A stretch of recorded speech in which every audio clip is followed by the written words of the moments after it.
Olá, meus amigos, olá, minhas amigas. Sejam todos muito bem-vindos ao canal de Estudos Espíritas. Eu me chamo Marco Aurélio de Moraes, estou aqui hoje para compartilhar mais um vídeo, objeto de estudos, com vocês. É muita pretensão, eu, um Reles mortal / imortal, espírito imortal, falar sobre Deus e a criação do universo. Mas hoje é o objeto de nosso estudo, portanto, estaremos aqui durante alguns minutos, durante pouco tempo, tentando entender melhor sobre o enfoque espírita, Deus e a criação do universo.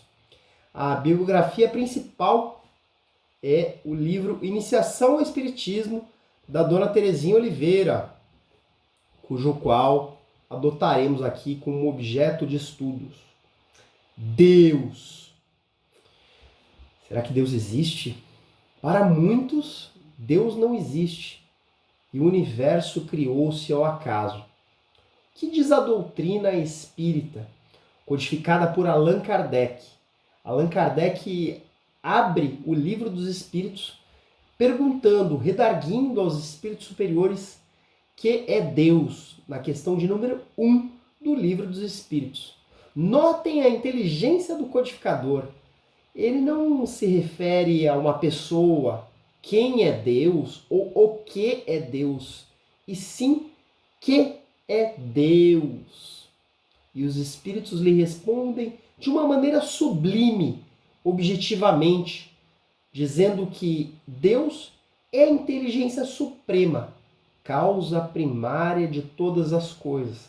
Portanto, Deus não é alguém ou alguma coisa. Deus é a inteligência, é, portanto, a causa de tudo o que há no universo. Mas será que nós podemos, então, provar a existência de Deus? Há inúmeros programas na televisão, é um axioma. Será que Deus existe? Há alguma prova de sua existência? Bem, questão difícil de ser respondida por nosso pequeno intelecto, por nosso pequeno desenvolvimento moral e intelectual.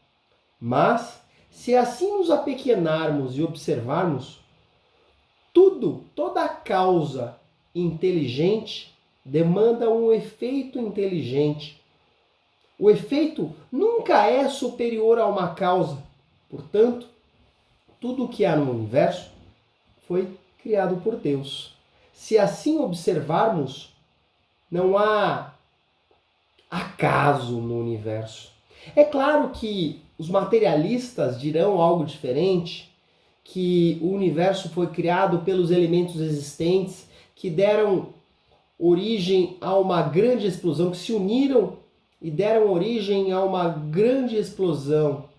Mas, se assim pensarmos, o que deu origem a essa matéria? Primeiro ponto. Segundo, qual foi o impulso, a direção dessa explosão?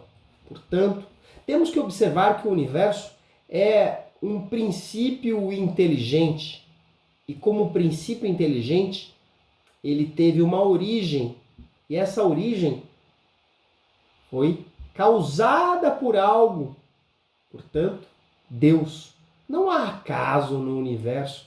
Tudo é estabelecido e regido por leis universais. A vida material regida por leis físicas e a vida do espírito por leis morais espirituais.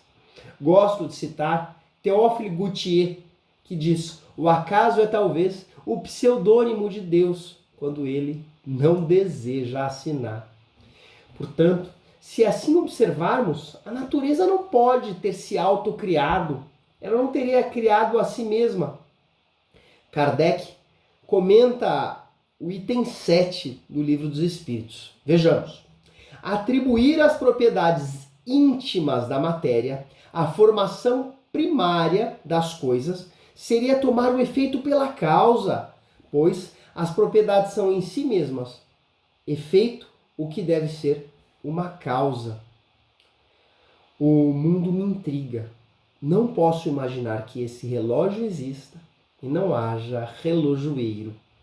Citação de Voltaire. Imaginemos um relógio. um simples relógio, um objeto em que tamanha aplicação de matemática, mecânica, colocando ali os ponteiros, as horas, os minutos.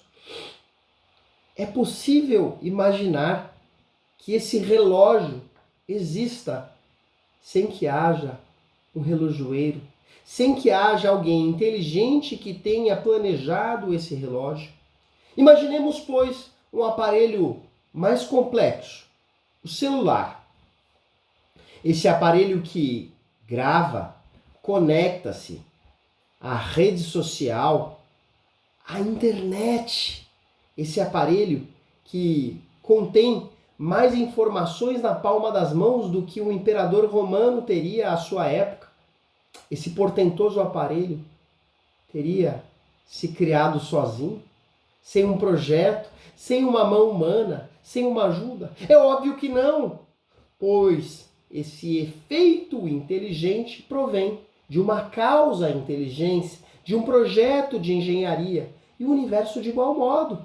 Ele pode ser comparado a esse mecanismo, a esses objetos agora citados, pois o universo funciona com ordem e com harmonia. Portanto, provém de um Criador inteligente. Mas qual é que é a definição espírita de Deus, hein? Voltemos ao livro dos Espíritos. Deus, a inteligência suprema e causa primária de todas as coisas.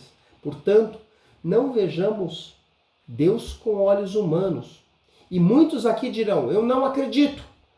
Eu sou materialista ou eu sou agnóstico. Eu não acredito em Deus, não tenho tempo para essas coisas. Pois bem, mas ele existe. Você queira ou não. Como explicar ao cego de nascença que o sol nascerá? O cego dirá, eu não vejo, eu não acredito. Mas tudo bem, não precisa acreditar. O sol nascerá diariamente, você acreditando ou não. E assim funciona o universo também. Você acreditando ou não, Deus está lá. Criou o universo e age constantemente sobre a matéria. Mas você dirá assim, ninguém jamais viu a Deus. Está previsto na Bíblia. Está lá em João, Epístola de Jó, capítulo 4, versículo 12. Por que não? Porque Deus é Espírito. E devemos adorá-lo em espírito, assim como ensinou Jesus, a mulher samaritana, em Jó, capítulo 4, versículo 24. Deus não pode ser percebido só pelas coisas materiais, pelos sentidos comuns, que possamos sentir e adorar Deus enquanto Espírito. Jesus já nos ensinou a recolhermos à intimidade de nosso aposento, de nosso lar, de nosso quarto, de nosso aposento espiritual, quando quisermos elevar o pensamento ao Criador, elevarmos o pensamento a Deus, que embora seja invisível, é totalmente desconhecido aos olhos do corpo, mas se faz evidente em nossa compreensão por suas obras. Podemos senti-lo através de nossas vibrações, pelo infinito amor. Ou seja, pelas obras veremos a Deus e sentiremos a sua presença, o seu amor, quando em oração, quando em sintonia. Mas será que ninguém pode ver a Deus? Óbvio que não, aqui encarnados, mas os espíritos mais evoluídos, os espíritos elevados, já podem ver a Deus, já podem sentir a Deus, já podem sentir como um amor mais perfeito. Jesus não é Deus. Temos que entender essa distinção. Para nós, espíritas, não há a Santíssima Trindade propriamente dita. Jesus é Filho, co-criador do orbe, mas não é Deus. Deus, criador do orbe, criador do universo, Pai. Jesus cita-o em diversas circunstâncias. Vejamos, Pai nosso que estais no céu, Pai nosso. Ele não faz alusão em primeira pessoa. A única citação se faz em Filipe, quando redarguido, quando Filipe o interpela, porque não desceria, não pede a Deus que desça raios sobre os samaritanos. E então Jesus lhe responde: ora, há tanto convives comigo e não sabe que eu e o Pai somos um só em verdade, um só em espírito, um só em personificação, porque Jesus, para nós espíritas, é o nosso guia e modelo. Está no Livro dos Espíritos, questão 625, onde Kardec pergunta aos espíritos superiores quem é o guia e modelo da humanidade. E os espíritos lhe respondem: Jesus, o Cristo, o Messias, o enviado. Portanto, temos como guia e modelo Jesus, que não é Deus, é um filho de Deus. E aqui, se imaginarmos, Deus não traz nenhuma distinção a seus filhos, porque nós somos eleitos para sermos perfeitos. Jesus já previu: vós sois deuses, seremos cartas vivas do Evangelho e um dia seremos iguais a Ele. Como assim, Marco? Sim, somos perfeitos. É como a semente um dia será árvore, seremos perfeitos, iguais a Jesus, porque Deus criou a todos de igual modo. E assim como Jesus, passaremos por um processo evolutivo, seremos burilados e chegaremos também à perfeição. É claro que isso demorar muitas milhares de encarnações, mas sim, um dia atingiremos a perfeição, assim como Jesus, e seremos capazes de fazer coisas, de amar como Jesus amou. Me refiro aqui não a esse amor piegas, em que dizemos, esse amor que na fila do caixa não conseguimos sentir, no trânsito tampouco, na fila do banco. Não é esse amor que, se um dia imaginarmos um soldado romano estraçalhando com sua biga a um filho, a essa mãe, que pegará os restos mortais do filho e conseguirá amar aquele soldado romano. Esse amor que me refiro ao amor do Cristo. Esse tipo de amor que nós ainda não conseguimos sentir. Mas Jesus assim sentiu. E lê do engano aqueles que dizem que Jesus morreu para nos salvar. Não, Jesus veio para nos salvar, para nos ensinar a amar, ensinar a nos portar. Portanto, Deus não é Jesus. Jesus é a personificação do amor do Pai. É o nosso guia e modelo. E, enquanto personificação, é a humanização de Deus, que enviou um filho à Terra para nos ensinar. O filho aqui mais perfeito já encarnado. Mas um dia atingiremos a essa perfeição, como previu Jesus. Pois se assim não fosse, Deus não seria justo. Se assim não fosse, Deus o houvera criado como privilegiado. Mas não!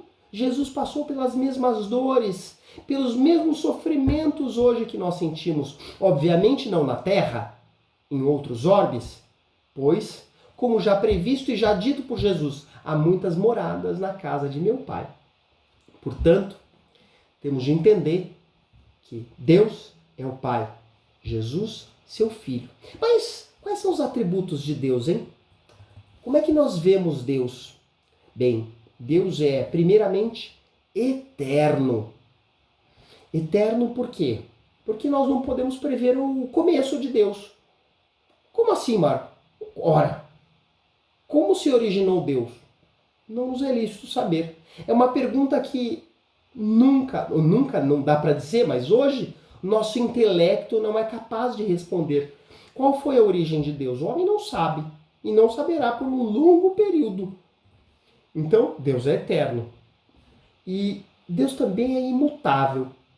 Pois se assim não fosse, ele não seria Deus.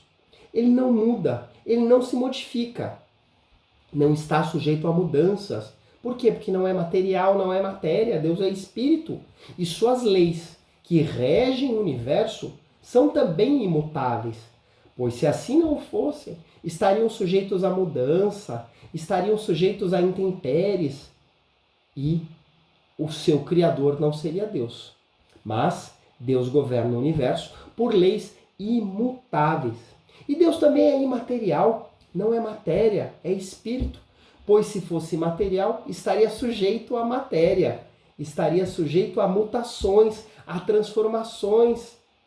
Não, sua natureza é diferente de tudo o que nós já vimos, tudo o que conhecemos por matéria. Deus não é aquele senhor de barbas brancas, pintado na Capela Sistina. Não, Deus é espírito. Ah, mas dissemos e vimos que o homem foi criado à sua imagem e semelhança, a sua imagem e semelhança espiritual, no sentido de amor, e não no sentido de matéria. Não podemos ver Deus com olhos humanos. Não, Deus é, portanto, imaterial. É um ser espiritual, diferente de tudo aquilo que já imaginamos.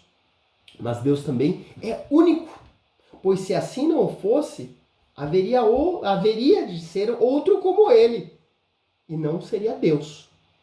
Ora, mas há tantas culturas, Marco, que entendem que há uma pluralidade de Deus, pois respeitamos. Nós, espíritas, não acreditamos no politeísmo, em vários deuses, acreditamos no Deus único, previsto desde Moisés, que nos apresentou o Deus único. E Deus também onipotente, ou seja, tudo pode, ele tudo faz. E, portanto, é tudo perfeito na obra de sua criação, em seu universo. Ele tudo faz. Mas não o vejamos como alguém que faz e atende os caprichos, pois estaríamos vendo Deus com olhos humanos. E Deus também é soberanamente justo e bom. É um Pai amoroso, como nos ensinou Jesus. Mas um Pai pedagógico que rege o universo por leis, leis universais, imutáveis. Não é aquele pai que não sabe dizer não, que vai deixar o filho comer batata frita e sorvete todos os dias. Não, ele até pode deixar, mas haverão consequências. Tudo no universo há consequência. É a lei da causa e efeito, dentre tantas outras. Portanto, todos esses atributos são perfeições do Criador. Ou seja, Deus governa o universo através de leis universais e imutáveis. Gosto também de citar Isaac Newton, que tentava convencer um amigo de que o universo houvera sido criado por Deus. E seu amigo se dizia agnóstico. Não, não acredito nisso. Isso é balela, é história da carochinha. Isaac, como pode alguém da ciência acreditar em Deus? Não é lícito. Ora, esse dogma. Pois Isaac Newton fez uma maquete. E nessa maquete projetou o universo, projetou o sistema solar, com os planetas, com o Sol, os planetas com suas órbitas, com os satélites.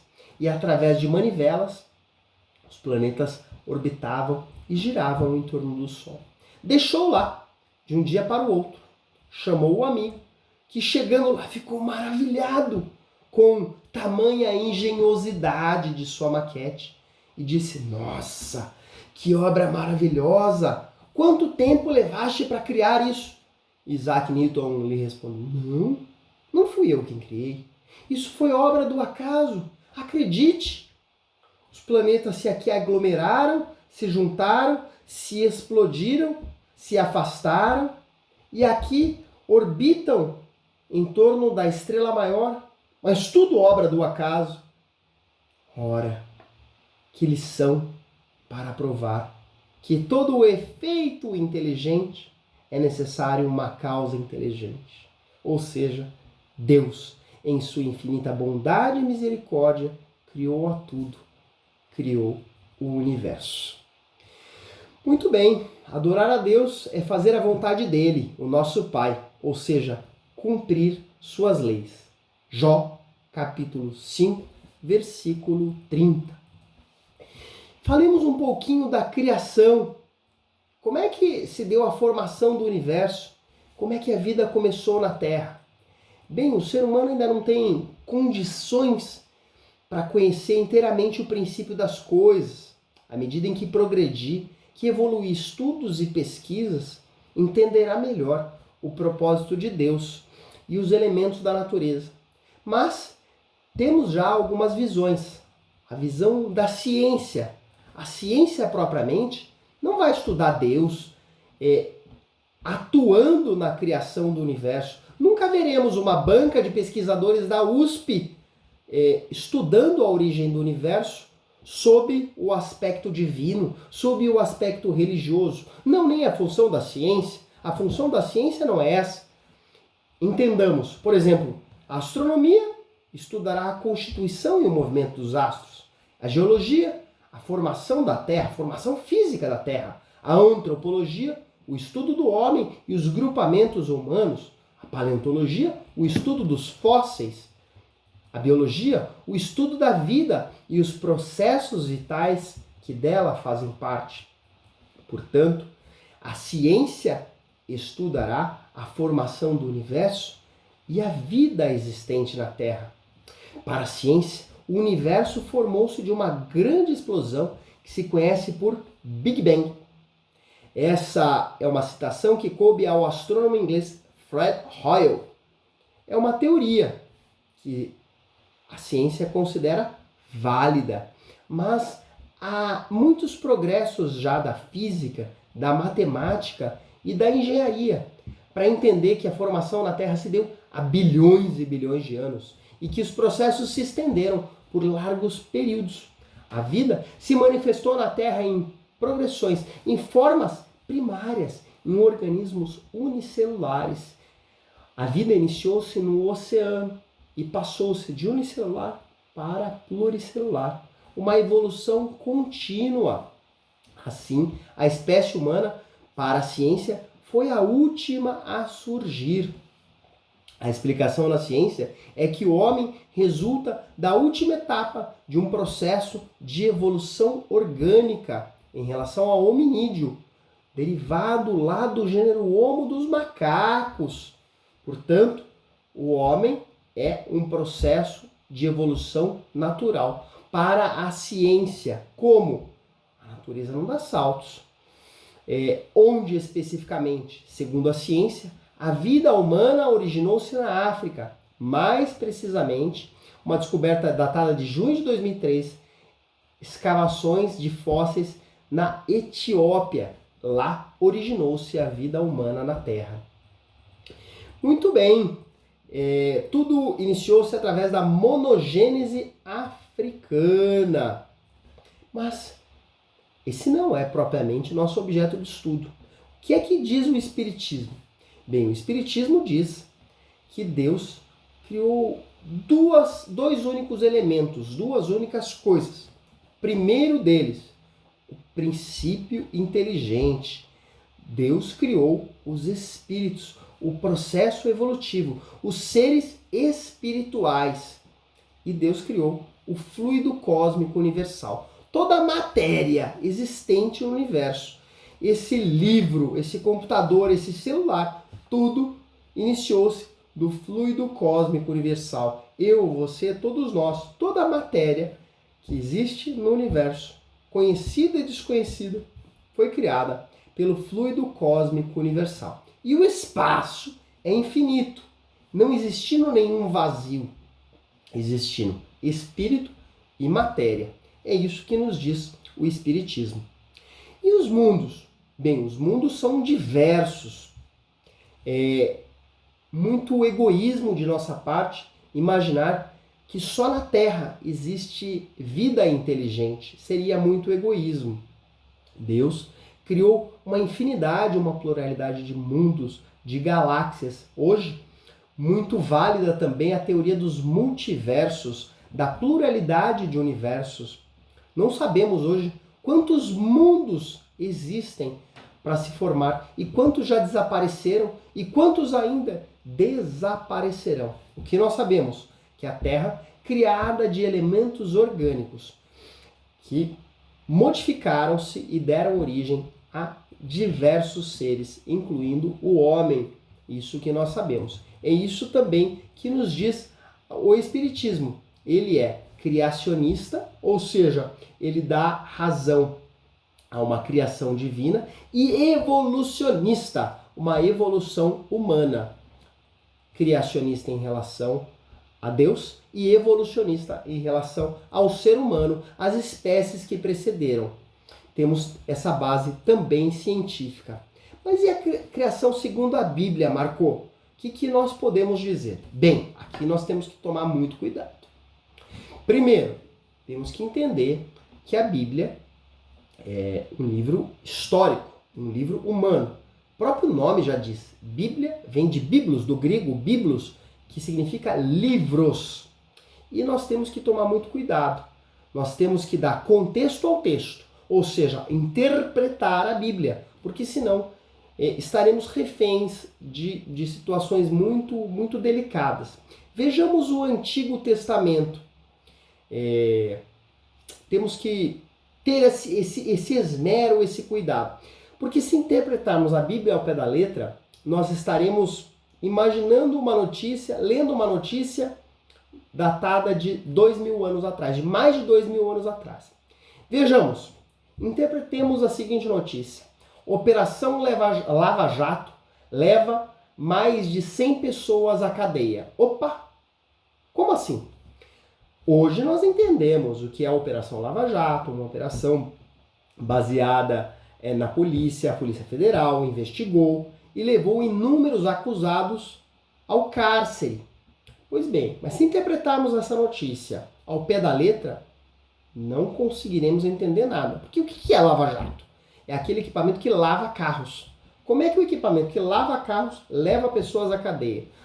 Não fará o menor sentido. Temos que entender o contexto histórico da notícia. Teremos que entender tudo aquilo baseado na cultura, baseado na história.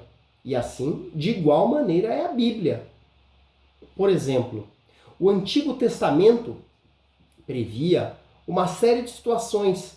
Se interpretarmos como Moisés, à época, tirou o povo do Egito, libertou o seu povo, vagando por 40 anos no deserto, ele tinha que colocar ali uma série de leis inclusive sanitárias, que hoje seriam facilmente editadas pela Anvisa, como lavar as mãos, como se portar diante de alimentos, leis que seriam editadas de caráter civil, porém, inúmeras leis são previstas no Antigo Testamento, leis civis que não eram necessárias, porque a Bíblia teria um contexto puramente espiritual. No entanto, para o Antigo Testamento, inúmeras situações assim houveram a necessidade de serem colocadas. Portanto, teremos de dar contexto ao texto. Muito bem. Ali no Antigo Testamento se afirma que tudo foi criado por Deus, tanto o sol como a lua, as estrelas da terra, suas plantas e os animais, e por fim, a espécie humana. Que essa criação foi feita por um ato de vontade de Deus em 6 dias. Adão, o primeiro homem, foi feito do limo e Eva, a mulher, de sua costela. A data provável dessa criação teria sido aproximadamente 4.000 anos antes de Cristo. Desse casal descenderia toda a espécie humana. Bem, talvez haja um simbolismo, uma narrativa bíblica. Mais uma vez, se interpretarmos o Antigo Testamento ao pé da letra, veremos um Deus vingativo, veremos um Deus punitivo, um Deus que mata seus filhos com crueldade. Vejamos, no Antigo Testamento está previsto que o filho que desobedecer pai e mãe poderá ser apedrejado até a morte. Imagine quantas crianças e quantas pessoas seriam apedrejadas em praça pública. É também previsto que a mulher que estivesse no período de menstruação deveria ser afastada. Lockdown para ela. Ora, não temos de ter essa interpretação, pois os costumes da época eram diferentes. Ali talvez fizesse necessário essas medidas para o contexto da época, pessoas que estavam no deserto, em que poderiam alastrar ali uma série de situações delicadas. Então, era o contexto da época. Mas voltemos ao contexto de Adão e Eva da Bíblia. Talvez nessa narrativa bíblica em que previa a criação do mundo em 6 dias e depois o 7º foi criado o homem, talvez fossem períodos. Os dias significavam períodos, eras. Essa era a simbolização. O limo feito de Adão, o limo cujo qual Deus criou o homem, o barro, não seriam elementos básicos da terra, materiais? Essa seria a simbologia. E Eva, hein? Seria ela criada da costela de Adão? Não, não propriamente. É a mulher dotada da mesma natureza material do homem. Ela não é inferior, ao contrário, ela é igual, equiparada ao homem. Ou seja, o homem deve amá-la como semelhante, como igual condições. Mas, se assim recordarmos, a partir do século V, a mulher foi dotada de alma. Num concílio papal foi declarado que todas as mulheres possuíam alma a partir do século V. Vejam que disparate. O quanto a humanidade teve de evoluir e entender a igualdade de gêneros. Hoje, felizmente, somos mais evoluídos. Há pouco tempo atrás, as mulheres sequer podiam votar. Hoje, ainda temos diferenças sim, profissionais, algumas até éticas, mas felizmente o orbe está em evolução. Adão e Eva, será que realmente existiram? Ou simbolizaram uma amostra? Porque se interpretarmos Adão e Eva, o mito de Adão e Eva ao pé da letra, esse mito hebreu, teremos de nos valer ao mito dos gregos, ao mito de Prométeus, que é muito semelhante ao mito de Adão e Eva, que teriam sido expulsos do paraíso. Ora, que Deus estranho seria esse, não é mesmo? Que criou os seus filhos, Adão e Eva, e disse a eles: vocês podem desfrutar de tudo, menos do fruto proibido. Ora, não conhecer a Deus seus filhos? Não saberia da curiosidade humana? Não toquem no fruto da árvore do conhecimento. Que estranho, não é? Não conhecer a Deus seus filhos. E Eva teria sido atraída por uma serpente que a hipnotizou e influenciou que ela comesse o fruto da árvore do conhecimento, cujos nórdicos disseram que seria uma maçã. E não há nenhuma previsão bíblica ou em qualquer citação de que seria uma maçã. Esse é um conto nórdico. Mas, estranho, não é? Como é que a serpente se comunicara com Eva? Não é estranho? Se assim pensarmos, e de lá Deus teria condenado Adão a trazer o trabalho com o suor de seu rosto, o seu sustento. Ora, então o trabalho seria uma forma de punição? Seria o trabalho uma punição de Deus? E Eva seria condenada, condenando Deus a todas as mulheres que sofressem a dor do parto. Ora, não seria um processo natural a dor do parto? Ou seja, Deus derrogaria uma lei natural? Não faz o menor sentido. Se assim interpretarmos, ao pé da letra, não haveria sentido. Mais uma vez, temos que dar contexto ao texto. Vejamos, Adão e Eva, os primeiros seres, tiveram 2 filhos, Abel e Caim. E depois nasceram outros mais tarde. Caim matou Abel. Abel foi expulso do Éden, indo morar ao leste. Mas Caim tinha medo de ser morto. Ora, morto por quem? Tinha Adão, Eva e ele, Caim. Por quem que ele seria morto? Que outras pessoas seriam essas? E aí ele saiu, foi para uma outra região e veio a se casar. Com quem? Mais uma pergunta. E foi lá e fundou uma cidade. Para quem? Para ele e sua família? Fundou uma cidade? Não faz sentido. É um contexto histórico muito confuso. Quer ver uma outra aberração bíblica? O dilúvio. O dilúvio exterminou todas as criaturas da terra, menos Noé e sua família. Mas se imaginarmos a China milenar, a Índia milenar, com tanto progresso, não teria sido dizimada aquela região? E aquela região era anterior. Está previsto na Gênesis. Não faz sentido. Pode ter ocorrido de fato uma grande tempestade, mas regionalizada, num único local. E Noé, essa figura, teria conseguido todas as espécies de animal, colocá-las em sua arca? Não faz sentido. E Deus, em sua infinita bondade e misericórdia, se revoltaria com seus filhos e mataria todos num dilúvio? Ora, não seria mais fácil e mais rápido jogar um raio? Não, teria que matá-los afogado, com requintes de crueldade. Que Deus seria esse, não é mesmo?